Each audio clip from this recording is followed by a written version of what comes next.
In the next minute, I'm going to talk to you all about my Night R1 Retinol Facial Oil.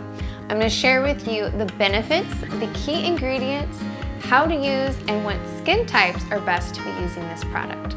The key ingredients are retinol, which is derived from vitamin A, coenzyme Q10, which is a huge powerhouse for anti-aging, avocado oil, jojoba oil, which is just fun to say, and argan oil, just to name a few things.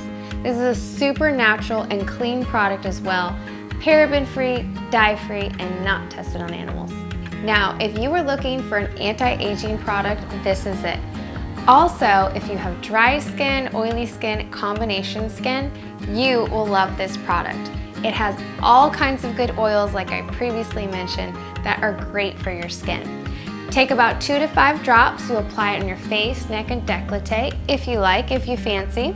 Or you can spot treat on areas like, places where you have pigmentation areas, like here, melasma, wrinkles. Just saying, it's what I do at night.